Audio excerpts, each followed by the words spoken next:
The Moulin Rouge, a movie, a musical, a train wreck written and directed by me, Baz Luhrmann, a series of schizophrenic cuts where the surprisingly talented had their efforts obscured by bizarre editing and production choices. The most glaring of all was a plot hilariously shallow, even by musical standards, and it was the driving force behind Moulin Rouge. The movie I wrote is trash. The idea first came to me 19 years ago. It was the year 2001, the dawn of a new millennium. All I had was a yearning to create a musical about revolutionary ideas at the turn of the 20th century, because I was fairly certain no one had done that before. The world had displayed a vague interest in musicals about ill-defined, non-threatening revolutionaries, and I, Baz Luhrmann, had always coasted by on one narrative device. Hey guys, you ever notice that thing from the past is kind of like that thing from now? I drew my inspiration from the Broadway craze of the 1980s, a revolution my father never quite understood. He always said, "A revolution? Well, wages have been stagnant for the last couple decades now, and income inequality is on a rise. Say, lad, what are your core economic principles?" "Truth, beauty, freedom, and love." "Ah, so you're just playing dress up with your hipster friends again. Cool." There was only one problem. I hadn't the faintest clue how to write characters in love. Luckily, at that very moment, the ghost of William Shakespeare burst into the room and punched me in the jaw for seeing what I did with Romeo and the Juliet. Strangely, it replaced my normal Australian accent with that of an American impersonating a Scotsman playing an Englishman living in France. And at that moment, it dawned on me. I don't have to write a convincing love story. I don't even have to fully understand love. All I have to do is repeat the word love 50,000 times in the script, and no one will know the difference. And with that and my typewriter in hand, I set out to create Moulin Rouge! Exclamation point. I too liked the movie. we can see your true colors spawning, I could say, but that was pretty good. I your theatrics would have made a good character in the movie. Yeah. Hi guys. It's your weekly hack job. I'm Joe, and that's James. And yeah, we're talking about, if you hadn't already picked up on it, we're talking about Moulin Rouge this week. Movie that we specifically picked because he loves it and I despise it. But before we get into it, we can talk about the week like we always do. Anything if we encountered any media this week. Obviously, the elephant in the room is that Endgame came out this week, and it's really strange to say that a movie of that size kind of snuck up on me personally. I don't know about you, James, but I honestly thought we had a little bit more time. I thought it was gonna be one of those. Yeah, it was one of the summer blockbusters. Right. I thought it was like the middle of May. And then I just started seeing like reviews online, and I'm like, oh shit, it's out. So I have not gotten a chance to see it yet. Have you seen it yet, James? I have not. I'm really trying to see it this week. Yeah. I haven't had the chance to see it. So if any of you out there were like clamoring for my opinions on it, sorry. I will have seen it by next week, and I'll weigh in on it. But of course, we post these a little bit late anyway, so it's not like my review is going to be what's driving you to go see this movie. Everyone's going to see it anyway. But I have tickets bought. I'm going to go see it tomorrow, and I'm going to go see it in this thing called the Dolby Cinematic Experience, some sort of new, like, supposed to be like the better than IMAX. I think it's like Atmos, yeah. Yeah, so I'll come in next week with as much of a review of the theater as I am of the actual movie. But I'm excited. I'm going to see it tomorrow. So I spent most of my week just catching up on Game of Thrones, which, oh boy, it's really, really good. It is? Okay. Oh yeah. I'm 2 episodes into the new season, and at the point of recording right now, and I think what a lot of people are saying about it is that it's very fan servicey, and not from like a Rule 34 fan servicey, but like just fan servicey as in like giving you the things that you want to see as far as character interactions. But like, I'm not complaining. Like, this is what I've been waiting years for. These are characters that I've always wanted to see talk to each other, and they're just, they're chilling around. I don't want to spoil anything. I'm not going to tell you who's still alive, but they're there and they're waiting for the end of the show. It's building up to the end. It's Game of Thrones. We know some people are going to die. We don't know who. Uh, Okay. and it's just there's a beautiful song in the second episode which kind of like summarizes the whole like waiting to die and like just things coming to an end. It's great. I'm sure everyone out there, I'm not the first person in your life that has told you to watch this show, and if I am, maybe you need better friends, or at the very least, just keep listening to our podcast, man. Uh, but yeah, I that's where I've been. Excited for Endgame, excited for the end of Game of Thrones, and the two things that are ending like right around the same time. And I'm going to be really sad when they're done. And I'm not going to really know, what I want to follow then. How can you beat Game of Thrones? I mean, it's so huge. But anyway, do you have anything you want to mention, James? Baki the Grappler, full season tomorrow on Netflix. That's what I'm excited for. Never heard of it. Explain it to me. It's a pretty grotesque anime about martial arts, and it takes the concept of fighting and everything, cranks it up to 21, and but you get it's more so it's about passion, and that's where the passion in fighting, but mostly passion in anything, and that's I've been waiting months for this, so I'm pretty excited to just rip through the entire season tomorrow. All right. Is it about passion, like truth, beauty, freedom, and love? No, it's about not dying. Okay. That's and which martial arts is the strongest? Fair enough. I might give that a shot. All right. So Moulin Rouge. Do you want to start because you like this movie, or should I start because I hate this movie? I don't know. Yeah, I'll On a start. positive note. Because because I will concede in some aspects. When I first watched this movie, the only word I could use to describe this was wacky. It was an acid trip. It was Alice in Wonderland. The movie was not about Alice in Wonderland. It was about the guy writing Alice in Wonderland. That was pretty much the similarities that I got. The whole thing was a drug trip, and. So yeah, it was the plot's very shallow. Your typical love story. They only have one original song, maybe a couple sprinkled in there, but like I think it's just the one. And yeah, again just the generalized wackiness, traditional. It's a very simplistic story. But then I was eating lunch about 2 days ago, and I was recollecting on the plot, and I had a burst of inspiration about what actually was going on. Now, in our discussion about The Room last week, I have a tendency of giving too much credit to the author for just stumbling into like some pretty brilliant ideas. This happened again, and I'll go into a little detail a little bit later when we do like our small bit of analysis, or mostly about my pitch, because I'm not giving him credit because I know he's not going to. He didn't have this in mind, but after looking at the plot in a different lens, it makes me like the movie even more. I used to like it on just like the simplistic idea of, these songs sound pretty. They're all right. They're renditions. Everything's all flashy and it's simplistic. It's like a roller coaster or a theme park ride. And once it's over, and you're like, all right, you shrug it off. There's no really any external meaning to it. But then after thinking about it a little bit more, you reach a little bit into the barrel, and you're like, okay, maybe I'm pulling out something other than shit. I tried. I really tried with this movie. So the first time I watched it, I'll be honest, I wasn't really trying to enjoy it. The first time I watched it was with you, and a couple of our other roommates. Back when we were living together in our college house, and we were having like a marathon of like sad movies, and this one just made me laugh. I can't connect emotionally with this movie on any level whatsoever. There are some places where I can give it credit, some places where it slows down and you can enjoy it a little bit. And I honestly, I don't feel good about hating this movie as much as I did the first time. Like the first time I saw it, I felt like this like righteous anger, like, oh yeah, I know what's good in movies and this isn't it.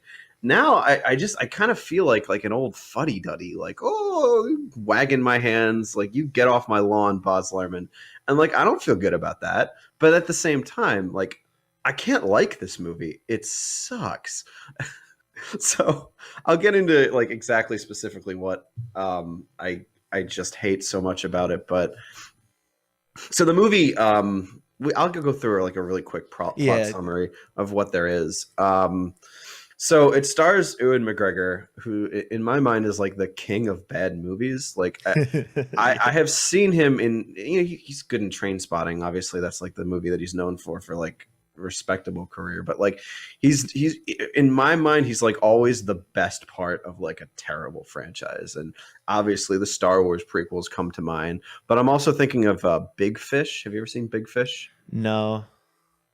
I hate Big Fish. A lot of people like Big Fish. My problems with Big Fish are very similar with my problems with Moulin Rouge. It's big, it's flashy, and it means absolutely nothing. Maybe we'll have an episode on that one day, and I can revisit it um, and maybe maybe find something to like in it. That's what I was really trying to do this time. I was really trying to find something in this movie to latch on to. But like from the very beginning, it just annoyed the shit out of me. The first shot is they're doing the 20th Century Fox theme with a guy like conducting like he's conducting an orchestra, and like he's conducting like he's never like seen a. He's flailing his arms and clearly, everything. clearly, it's not meant to be serious. He's just trying to have fun with it. As someone who's like sat in orchestra pits before, like it bugged the hell out of me, and I don't feel good about saying that. I'm like, oh, I've been in concert bands before, and they don't operate like that. Like, obviously, it shouldn't be taken seriously, but I cannot help but just look at and just, it just bugs me on just such a deep level. So yeah, first shot there. Then they do a couple like opening monologue kind of things. There's a song sung. I think it was Toulouse, right? Was his character? He's singing about how he like met Ewan McGregor. Initially, I was gonna try and adapt that for my opening thing, but I don't want to sing on the show yet. I mean, I'm gonna get a little more comfortable before I'm doing that. But yeah, and then he leads into Ewan McGregor's monologue that I just kind of, I don't know, satirized a little bit there. But basically, he's this poor, penniless writer who comes from a rich family, but he goes to France to like live as a impoverished dude just to like be a real author, man. And then he falls in love with this woman named Satine, played by Nicole Kidman, who she's like, I guess she's a courtesan, right? They call her a courtesan.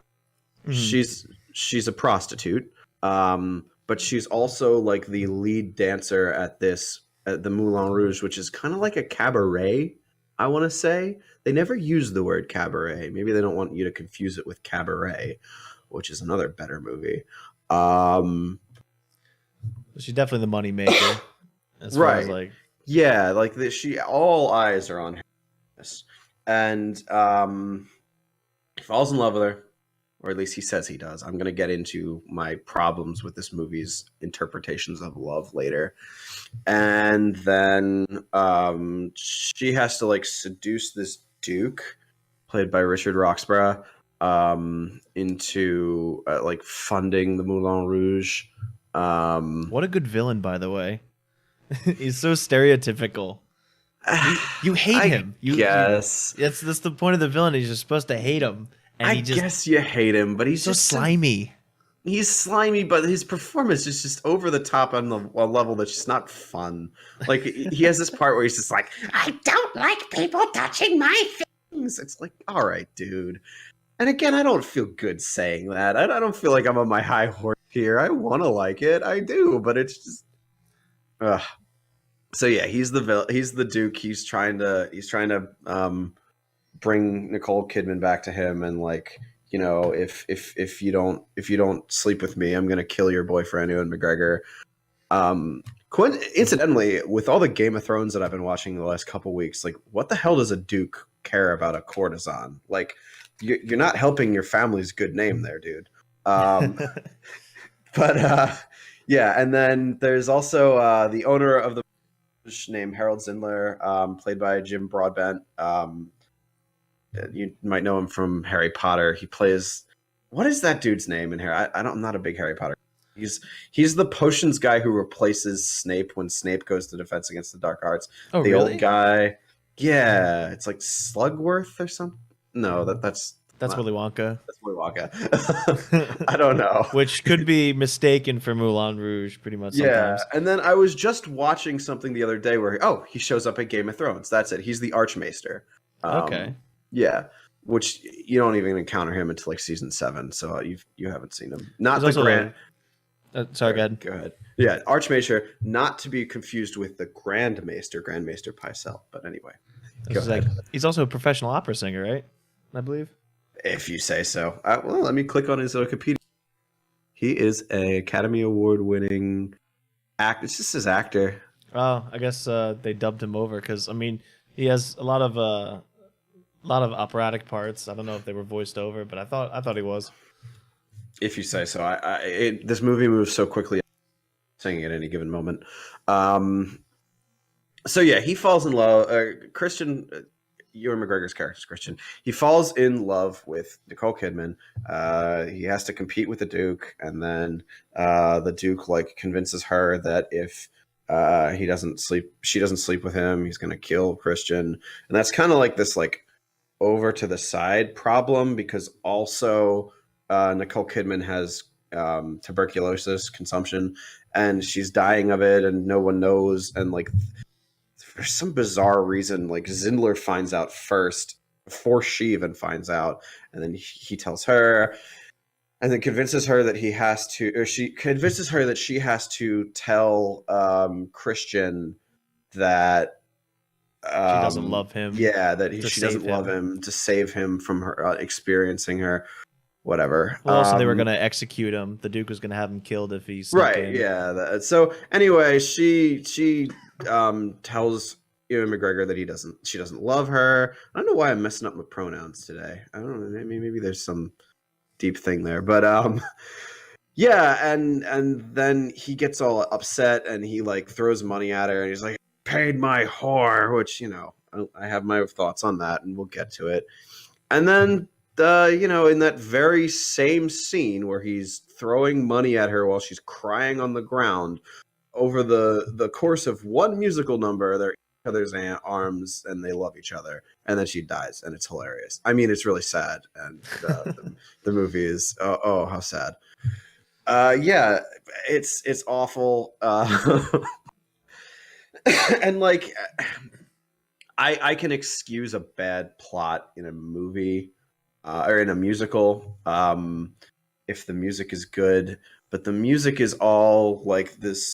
It's jukebox like hits from like ranging from like what like 60s music up to like what was big at this point. There's some Beatles, Elton John. There's some Nirvana in there. None of it works. It doesn't fit together, and it's all like it's desperately spliced together. The cuts of this movie is like I watched a little bit of the Nostalgia Critic review, and like I try not to do that because I don't actually really like him that much anymore, but like this came out years ago when he still had Lindsay Ellis on the show, and I mean she's like my idol when it comes to like movie analysis on the internet, and like she actually likes this movie, believe it or not.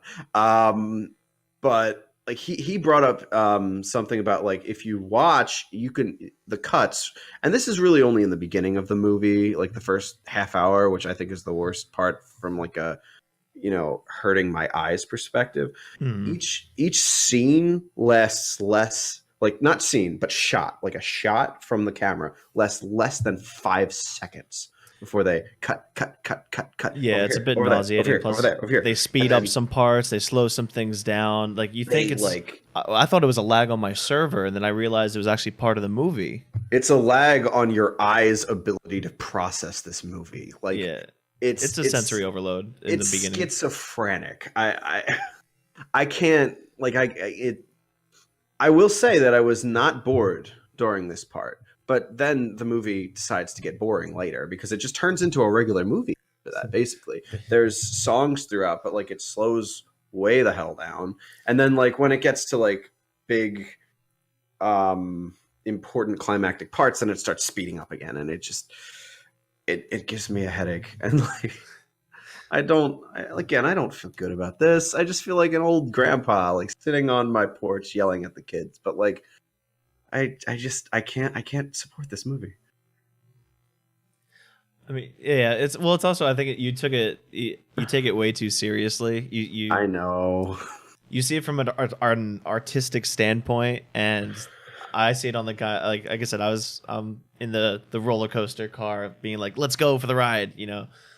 Which is fine, but this movie is so I'm sorry. So what? apart. I think my biggest problem with Baz Luhrmann just as a whole and his whole work of art or his body of work, he is so obsessed with himself as an artist. He always he does Shakespeare adaptations, F. Scott Fitzgerald The adaptations. Gatsby, yeah. Yeah, he thinks he's like the end.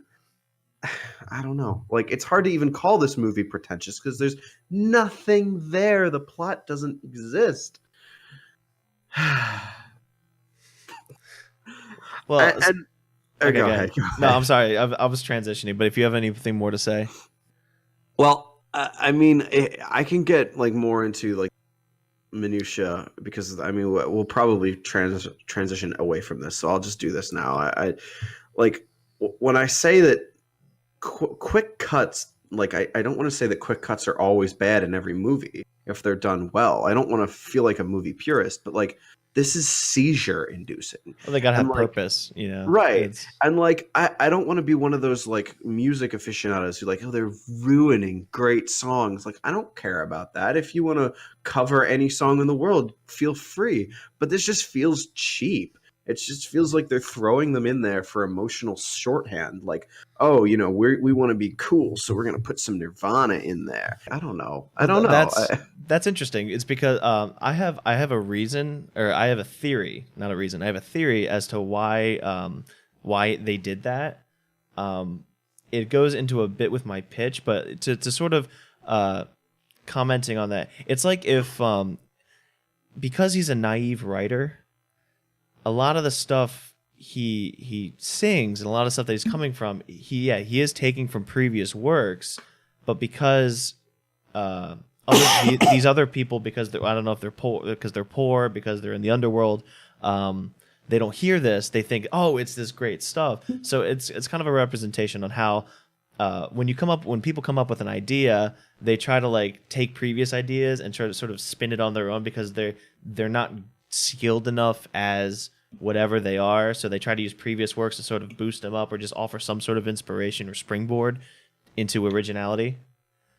So that's sort of like what I think. It's not like he's not doing it maliciously. It's just that I don't think any of it's done maliciously. Yeah, it still bugs me because it's like if I was let's say if I was learning how to play an instrument and I learned this one song, let's say if I learned Ode to Joy, and then I play it for somebody, they're gonna be like, "Wow, you're so good," and you're playing Beethoven's Ode to Joy.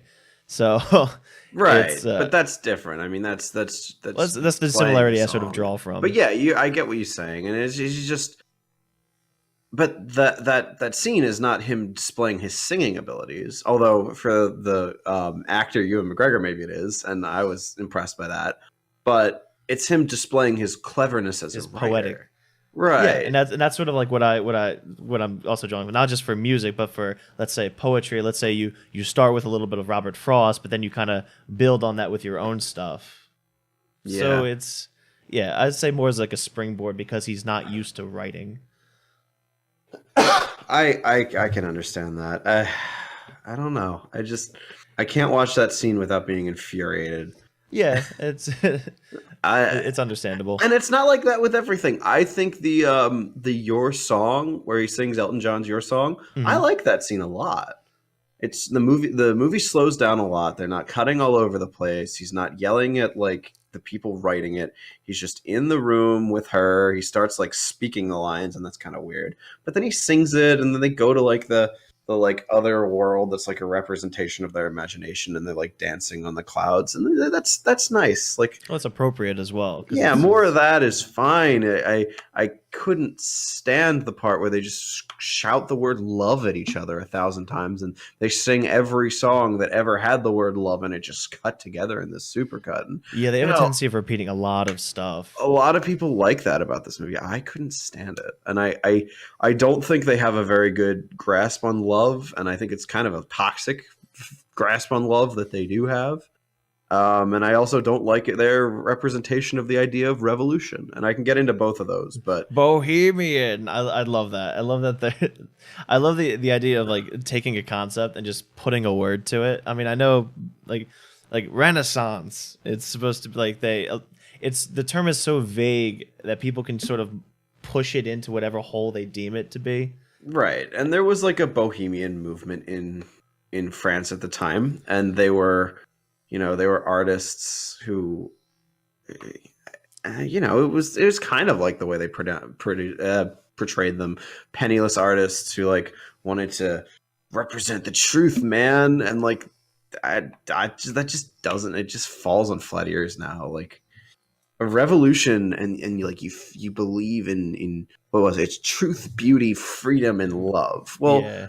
what do you mean by truth? Like, I guess that could mean getting to some sort of like pre-existentialist, like universal truth, which I guess makes sense for the time period. That's fine. But if you're trying to like translate that to today, because Baz Luhrmann always tries to like quote the past and relate it to the future, I don't think it really translates all that well. I mean, what do we care about truth right now? It's just we don't like fake news. Well, it's sort Is of that what they're singing? it bathes in a sort of naivety because it's like Right. when they say truth, it's not like a real truth. It's more like this is the truth that I feel that makes me feel good, and I'm going to try to make as many people feel good about my version of truth as possible. Same thing with beauty. So you get this sort of Yeah. fluffy, sweet sort of concept of these things, but it's a bit childish, I think. And like freedom, like you don't care Freedom, about you don't care about freedom. Satine wasn't free, and you didn't do anything to try and help her. You just talked about it.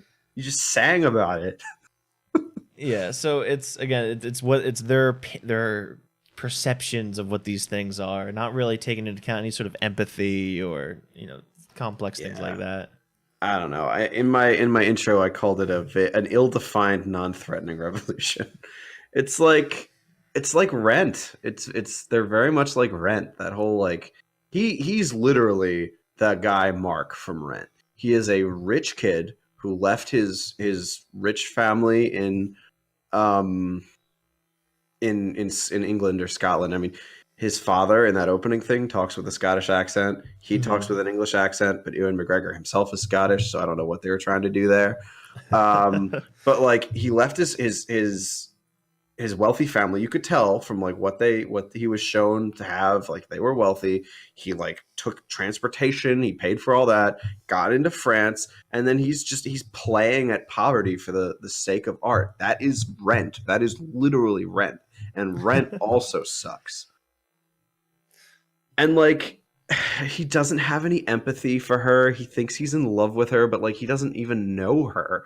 He doesn't understand like she's like it's a matter of life and death for her. She's not playing at poverty. He is. She's Les Mis, he's Rent.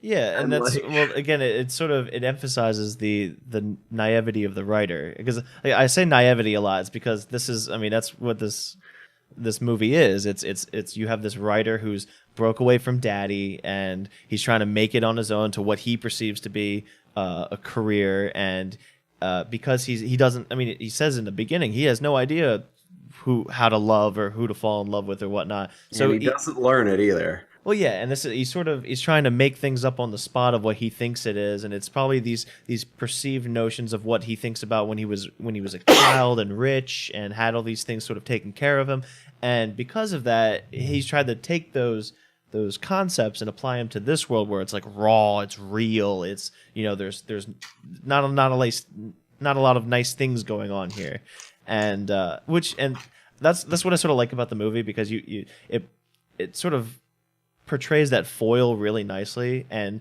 to some it's sickening, but I think that's what they were trying to do, is the fact that like he's just like he's still a little boy, and the transformation of his experiences at the Moulin Rouge sort of humble him and mature him at the same time. It's a real bottle open. It's just like, oh, this is what the real world is, and then he becomes an alcoholic. I guess. I mean, yeah, bottle opener, eh? I agree with it where it starts, but I don't think he ends anywhere. I don't think he learns. I like he never really takes the time to like understand Satine. He doesn't know her. He's not in love with her. He never falls in love with her.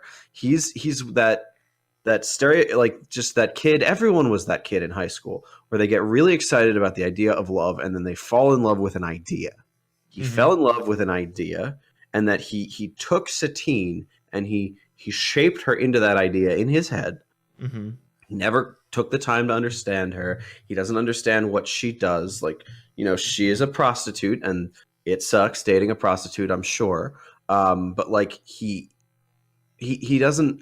He never realizes, like, this is what she has to do to survive. Like, you're not supporting her, buddy. Like, she even says this is a matter of life and death for her. And like, he still like plays all jealous, and like he never really gets out of that. He yells at her. He's extremely cruel to her, and then she forgives him because he sings a song at her. He's not an incel because they get together, but like it's the same driving force. Like it's the same idea. Like he believes that he's entitled to her. He's a nice guy, basically. He wins her over with his nice charming ways, and then he's really cruel to her when she doesn't turn out to be exactly what he was expecting. Yeah. But I actually think that she does fall in love with him. Like you could tell. To her, she honestly, she falls for the nice guy shtick. And like, that maybe that's not the best thing to like represent, but like you can't really blame her, right? Like she's had this terrible life. She's been passed back and forth by these like powerful men, and like here's a guy who comes by and he's nice to her. Like, okay, she falls for the nice guy shtick, cool. She falls for him, and then he turns out to just be a guy who he doesn't really care about her. He just cares about this image of her that he created in his mind. Yeah, it's really weird to see.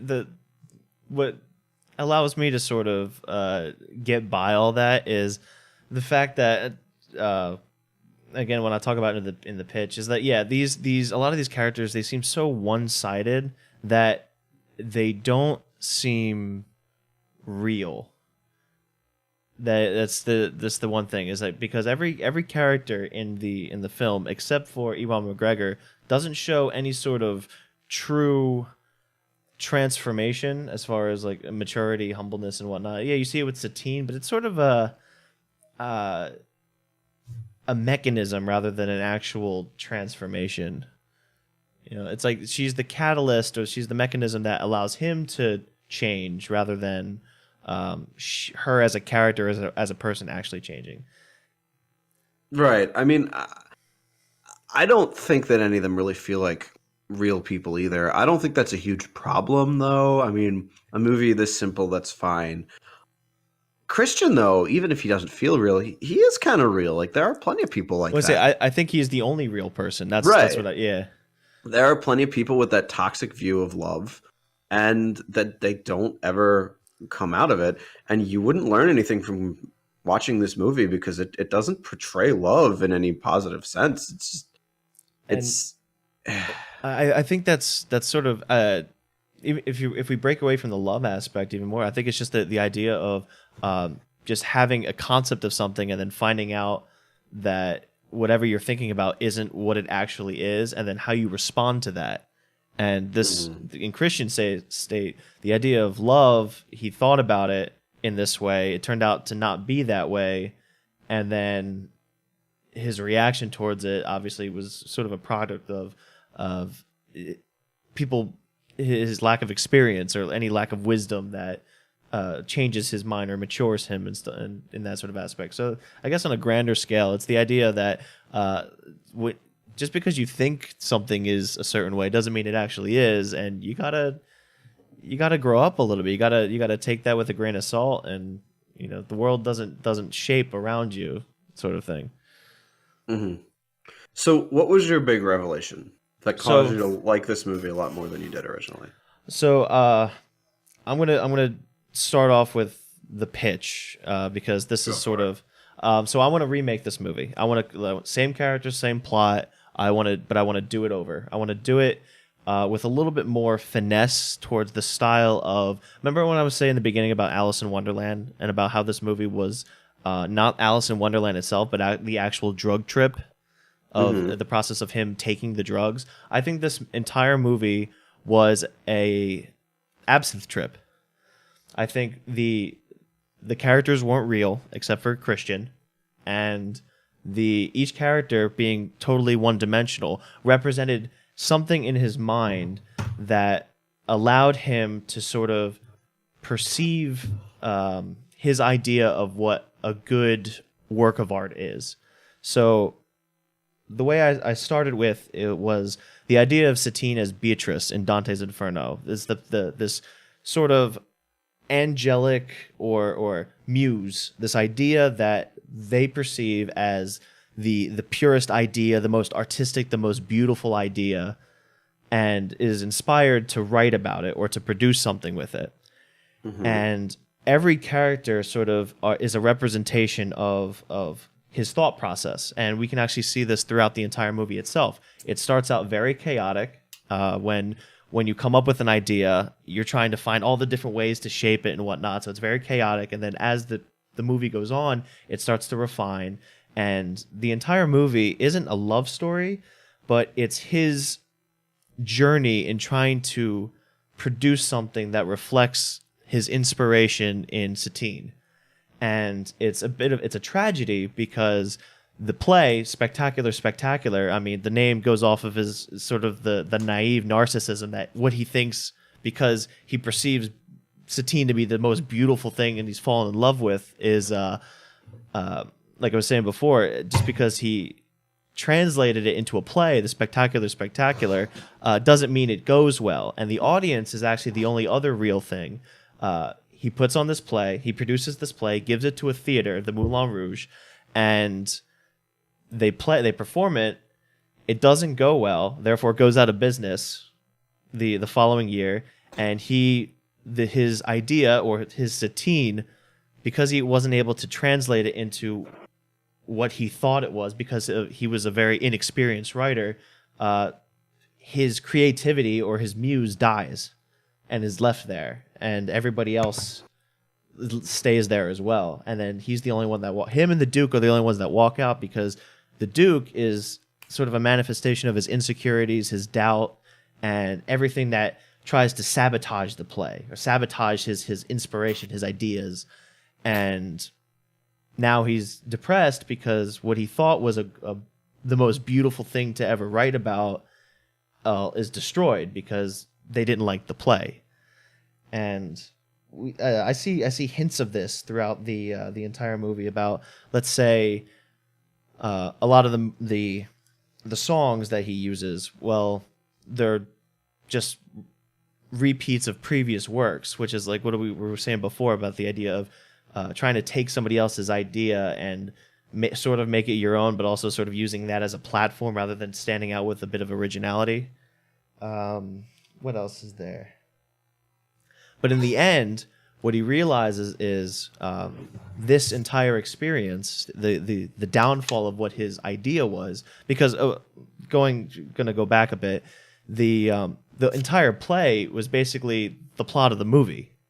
So as he was doing this absinthe trip, he was doing the entire movie, and then that's what he wrote about in the play. But because everything was so chaotic, he didn't have the experience to refine it, and that's what ended up causing the play to fail.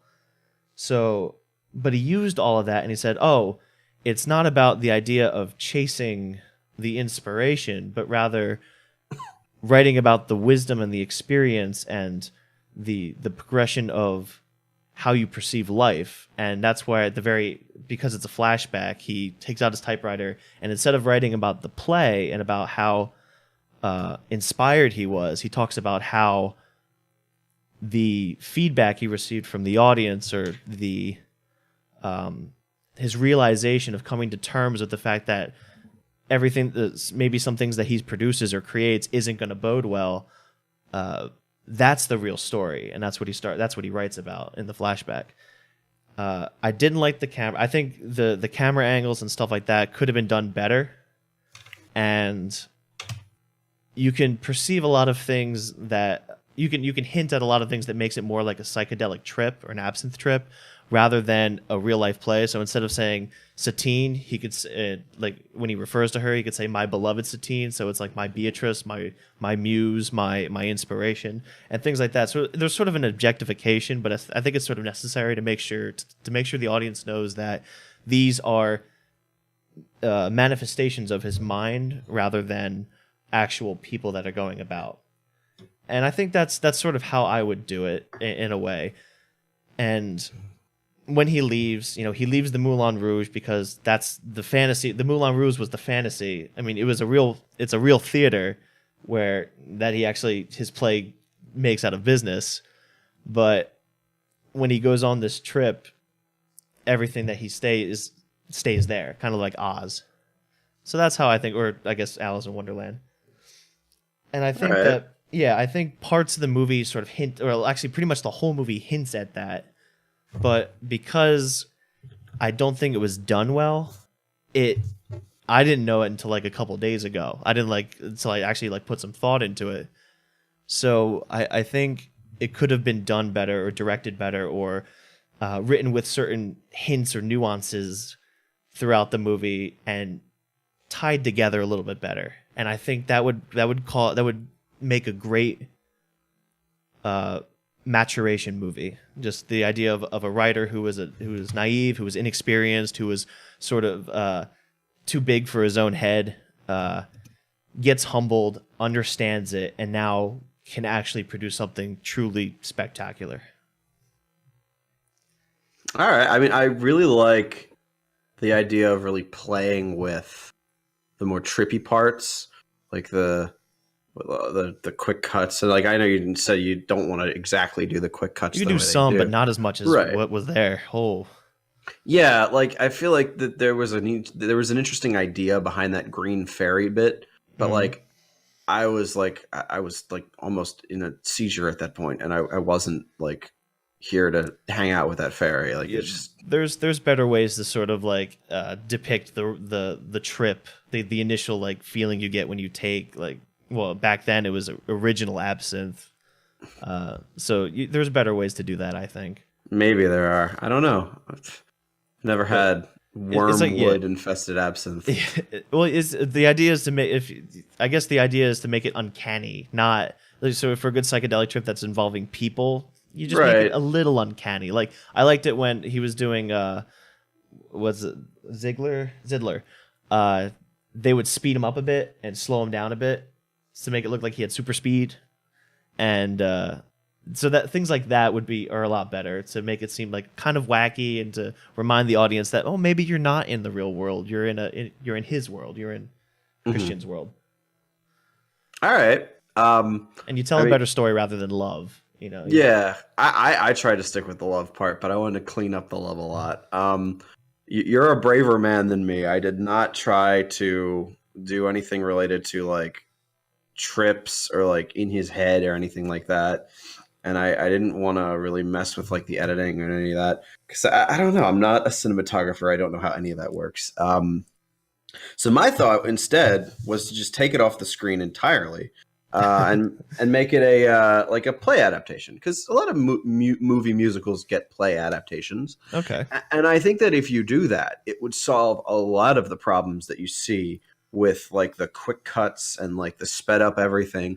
It can just be over the top acted, but not like over the top edited, because there's no editing. It's a play movie with just like musicals of just crazy mashups of Very vibrant set right, pieces. very colorful, not particularly historically accurate, but who cares? Like just it's like it's almost like cyber or steampunk, but without all the steam. It's just like all It's like the meets Dr. Seuss as far as like the yeah. It's wacky. it's like what would you I mean, without the steam, what do you think of that? Like it's bohemian punk, like Yeah, it's like Bohemians. The only way you can understand it is just throw right, Bohemian in and like there.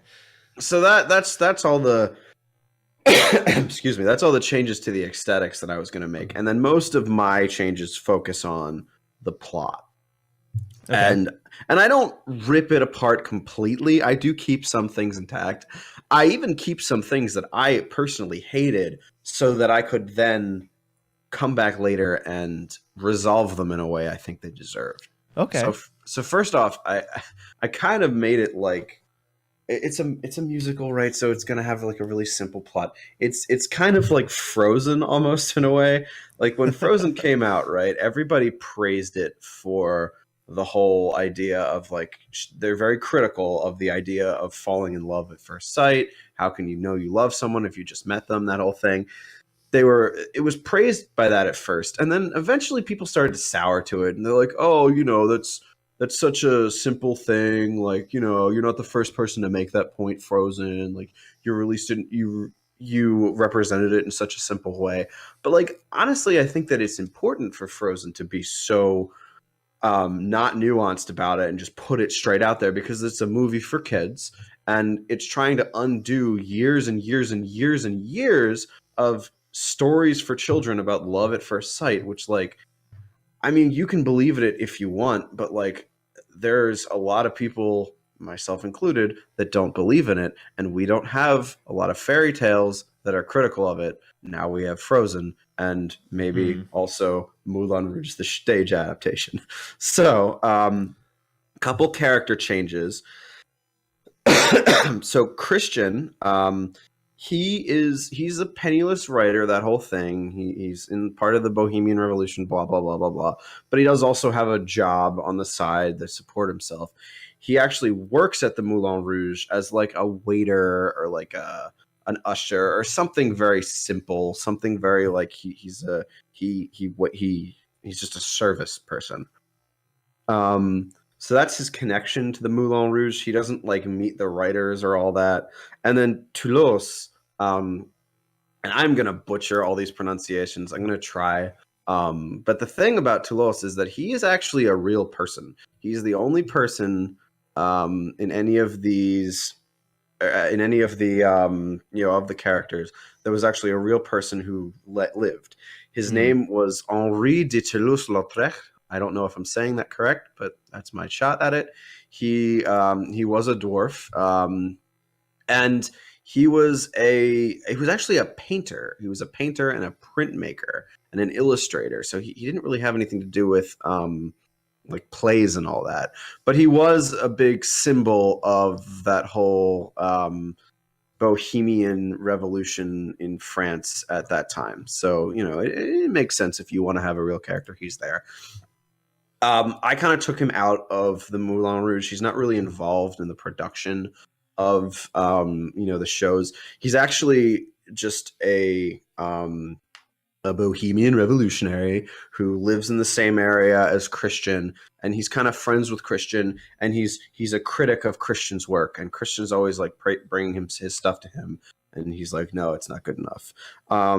Satine, she's not explicitly a prostitute per se anymore. She's just the star of the show who Zidler like forces to sleep with the patrons in order to get like more investment. So pretty much exactly what she does, but they don't call her a prostitute because she's not like on the open market, so to say. It's just arranged by Zidler, and she doesn't love it, but she does it because she has to get by. It's just like part of her life. Um, I'm getting rid of the Duke entirely, and Okay. Zidler is going to become my villain. And I kind of like put all the evilness of the Duke into Zidler, and his biggest villainous crime is abusing Satine and just basically using her as like he's just pimping her out to support his bordello or whatever it was. So it starts out with Christian.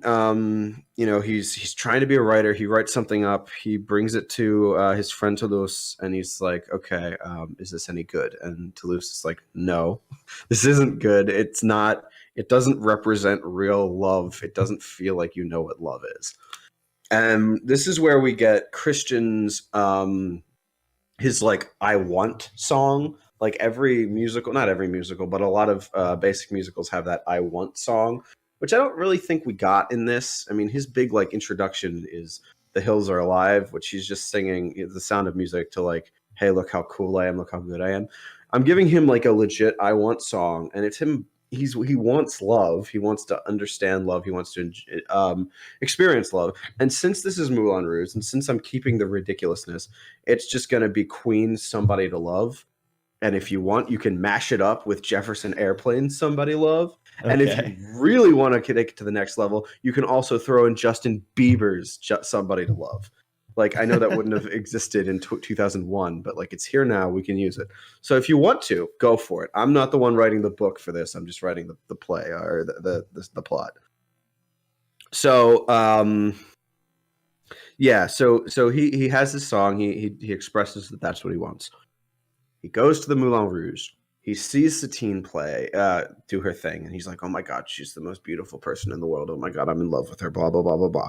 He writes up a new play about how much he adores this woman and how awesome she is. Shows it to Toulouse. He's like, "Nah, this is bullshit. It's just infatuation. There's no love in here. It's just a crush." So he starts to get a little upset. So he throws out the play. He's like despondent. And Zindler actually comes across the play and he reads it and he actually likes it. So he tries to take credit for it and like turn it into a play that they produce at the Moulin Rouge, but it's not finished. So when he presents it to investors, they're like, "Yeah, we like it, but the ending isn't very good," because he tries to write in his own ending and it's no good. So Zindler's like, "All right, we need to go out and we need to find the person who wrote this so we can like use him and like how he can finish it for us." So they hold like almost like a Cinderella like shoe size fitting to see like who actually wrote this play, because everybody, all the regular writers at the Moulin Rouge are trying to take credit for it, and they try to like see if they can replicate the style of poetry, and none of them can do it. And then like Christian steps up and they're like, "He's just a waiter," but he's like, "No, I wrote this." And then he starts to like say his poetry and then he sings, and this is where he gets his "your song" moment. He's singing "Your Song" and Satine is in the audience, but like he's making eye contact with her. You can tell he's singing it straight to her, and then you can cut to the scene where they're like out up in the clouds, like together in their own minds and whatever. So he gets the job. He becomes the lead writer now. He tells Satine that he loves her, and she, has her normal like, "Oh, you're crazy. You don't even know me." And then, they spend some more time together. They sing a couple more songs together. They can even have their stupid love diarrhea mashup where it's like love, love, love, love, love, love, love, love, love, love. They can do that if you want. If you need it to be Moulin Rouge, you can do that. And then, like the first one, she kind of falls for his nice guy shtick. Okay, he actually seems to care about me. Maybe I do love him. So that's that. He's on top of the world. He writes the play. He takes it back to Toulouse, and he's like, "All right, I'm really in love now. Look at this play. Like this is me." And Toulouse looks at it and he's like, "No, it's still not it. This isn't real love. It just doesn't feel authentic enough." And he's really pissed. He like throws all of the stuff off the desk and he's like, "You don't understand. Like I truly understand this. You're just a phony." And he like walks out of Toulouse's office like all mad. And then this is when he starts to fight with Satine because she's still sleeping with the people that Zindler wants her to sleep with. And she explains to him like, "Look, I don't want to do this. Like, I love you. But like, I have to do this to survive, because for me, it's about life and death. I'm not just playing at revolution like you. If I don't do this, they will kill me. I will be put on the streets and I will be dead. And like he just cannot empathize with her. He gets really pissed. But she actually agrees, okay, I'm going to stop. I'm going to stop because I love you. I'm going to stop. She goes to Zindler, tells him he's going to stop, and he, gets all mad. And he's like, you have tuberculosis and you're going to die. You need to tell this, or you need to break this boy's heart so that you don't, so that you could save him, just like in the movie. And she's like, okay. And she does. And Christian gets all upset and he gets his I've paid my whore moment. And it's like, but it's not portrayed as him as the victim. Like this is portrayed as him as this like low point as the character. He is like almost framed as the villain at this point because he's being so incredibly cruel to this woman that he claimed to love. And he's so pissed and he runs off and he writes up this other play. And then he just storms into Toulos's room and like throws it down. And it's like, she broke my heart. This is real. And Toulos picks it up and he says, no, this is still not it. Oh, shit. I figured out what the problem is. You don't love her because you don't understand her. You are not, you come from different worlds. You never got to know her. And you don't try to empathize with her at all. She has to do what she has to do to survive. And you don't let her do that. You're being incredibly cruel to her. You don't actually love her. You just love a fantasy version of her that you created for yourself. And he gets like all sad about it. And he runs back to the Moulin Rouge to like apologize to her. And he runs in and she's like on her deathbed at this point. And he runs up and he apologizes and he says, I'll always love you no matter what you are. I don't care what you do. I know I need to understand you. And they have like a nice little moment. And then she dies in his arms. And then the final scene, he's in his room, like collapsed on his bed with a bottle of liquor like hanging out of his hand. And Toulos walks in the room. He picks up the piece of paper on the typewriter. He reads it and he goes, that's it. And then the play ends, curtain closes. Okay.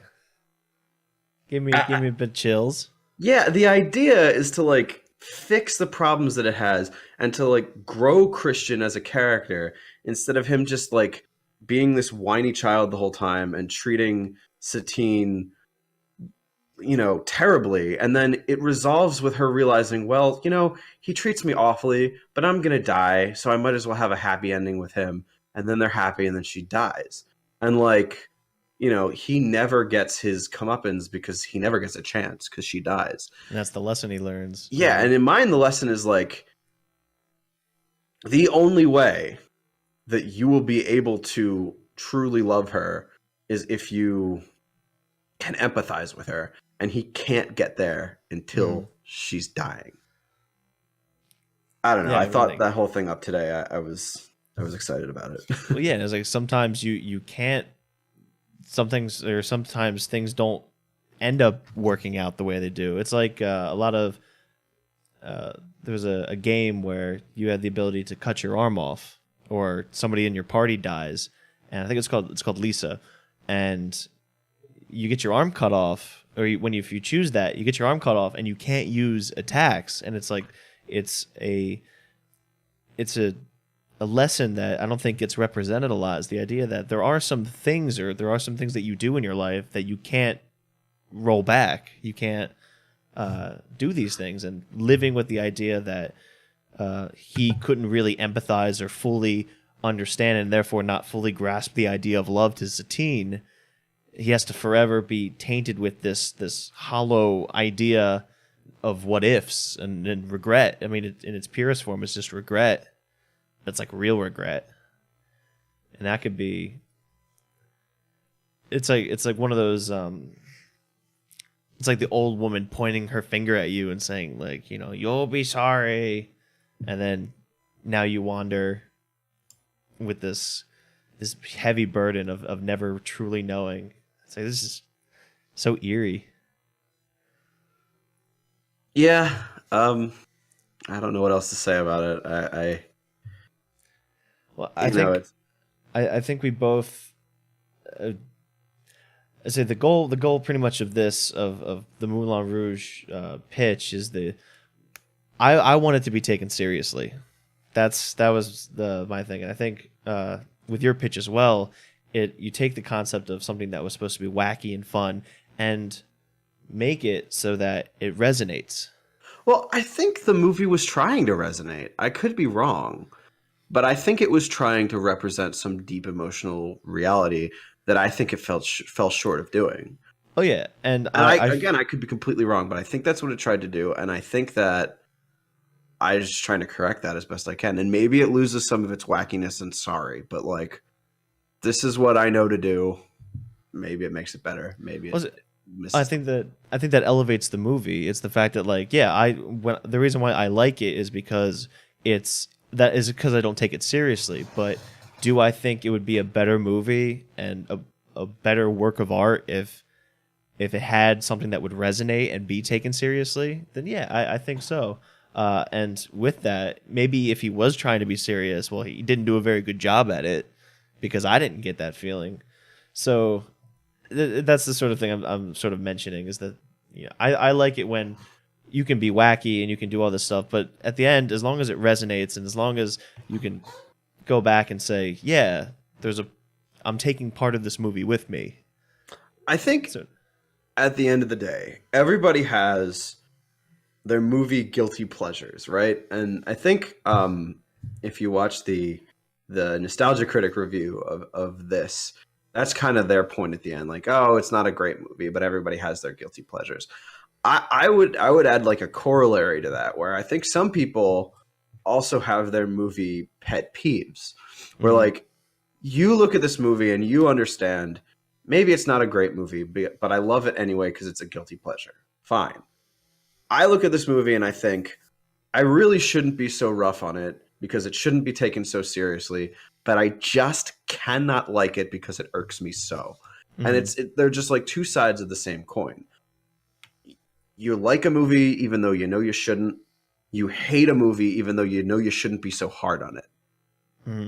And we just happen to find a movie that hits one for you and one for me, which is kind of cool. Yeah, I mean, I would love for other movies to also have that sort of dynamic. Right. Well, I was thinking about this when I was preparing for this movie and like thinking like, oh, it'd be cool if we did like a versus episode every now and again. But like when I really thought about it, I don't know if we're ever going to find a movie that is that perfect on both ends of the spectrum, because I don't want this to be artificial. I don't want it to be like Crossfire, where we like come in and like, all right, so today we're talking about oh boy, what's a go-to bad movie? Today we're talking about Manos Hands of Fate. Joe, you have to argue that this movie sucks, and James, you have to argue that this is like the greatest movie ever. Yeah. Like yeah. I want it to be authentic and come from our actual feelings. And yeah, it sort of hit the perfect storm of the fact that we were talking about this movie way back when we watched it, and we had these differing opinions. And I mean, just with the whole slew of movies, there's got to be something that also hits that sort of dynamic. Oh yeah, and I would love. Sure. And we're gonna have to look for it though. Yeah, it's gonna be one of those things where it's like, hey, do you see this movie? And you're like, yeah, and then it's gonna be just the roll the dice of you think it's bad, I think it's good, vice versa. So maybe it's more like maybe musicals are the ones that can actually hit that sort of thing. Can you think of any movies personally that just bother you on an existential level? Like it might just be me, honestly. Where you just cannot get through it without being like, I need to turn this shit off. No. I do have them. I can't think of them off the top of my head. I know Great Gatsby, but I felt that way about the book, not the movie as well, because it was a rendition of the book. I love that book. And the thing with me though is I loved the book. I hated how it ended, but I accept it, and that's what makes it so good, because it got such an emotion out of me, and I realized that. One of my favorite books of all time. I haven't even seen that movie because of what Baz Luhrmann did to Romeo and Juliet, and this piece of utter garbage. I never even bothered watching it. It's sort of the same thing. Maybe someday we could cover that. I don't really want to do that right now because I think the only way to do that would be for both of us to also pretty much completely reread the book to have that and Yeah. I don't want to read a book in a week. not, not yet. We'll get there. We'll get there. I guess that this is a good segue into well, what next? What can we do next? Yeah, I didn't think too much about that. I was so into writing my monologue for this, coming up with my thing. Like I didn't. I still have that idea that I had last week for the Lone Ranger. So if we Okay. can't think of anything better, we can fall back to that. I know I have. I think I have two. Okay. One is Moana. Okay. I did not like Moana. Really? I did not like I've Moana. never seen it, but I hear good things, so I'm open to this. Okay, and the other one I just lost. Damn. Well, there's always a Clockwork Orange. If we're feeling really like sadistic, Pride and Prejudice is another good one. Pride and Prejudice. Could you do that credit without rereading the book? Oh yeah, shoot, no, it's another Great Gatsby. Yeah. Scott Pilgrim. I guess if you ever read the comic. Damn. My problem with Scott Pilgrim is like what would I say? Like I just come out here and be like, it's amazing, it's awesome. I don't want to do anything to it. Let's just watch it again. Yeah, I think it's a good movie too. So that's I love that movie so much. The Purge. Ooh. I would only do the first one though, because yeah, those there are are- a crap ton of purges. yeah. So it would just be the first Purge. I could do And the Purge. My last one would be Mamma Mia, but I don't think we want to do two musicals in a row. Yeah, I mean, what are we? We've done this was our musicals. second musical. Mm-hmm. I don't think we planned on having them this close together. Yeah, so I I don't think we I want to should. do them this too close together in the future. But I am open to keep doing musicals somewhere down the line. I like excuse me. I like The Purge. I like one of those other ideas that you said that I don't remember anymore. Moana. Moana could be fun. I've never seen Moana. I've heard good things. I heard it's kind of Disney redeeming itself for what it did in Pocahontas. I'd love to do a Pocahontas episode one day. That would be yeah. Actually, I could do Pocahontas as well. Where we talk about how you would make a live action adaptation with the question not just how could you, but really should you? Exactly. Mm-hmm. I don't know if you should, but of course we would try anyway. And then there's just the fact that I know that when we first started, we did say we wanted to do like something Marvel to relate to Avengers. That would be the time to do it. I think we might have already missed that boat, honestly. I mean, we're not going to be releasing it for another 3 weeks, right? Because, I mean, this week we just released The Room. We're going to be releasing this episode next week, and then it'll be 2 weeks. 2 weeks. Yeah, and by that point, I think the Avengers boat has sailed. I think maybe we'll just talk about it when we get a chance next week, what we thought about it, but I don't know if we can have a full episode about it. Okay. Maybe Pocahontas, maybe The Purge. Let's let's see. We did the Room. Yeah, I said let's do like a serious movie. Let's do The Purge. Okay. Go back to our roots of horror. I've never seen The Purge. And an actual one that takes itself seriously. Yeah.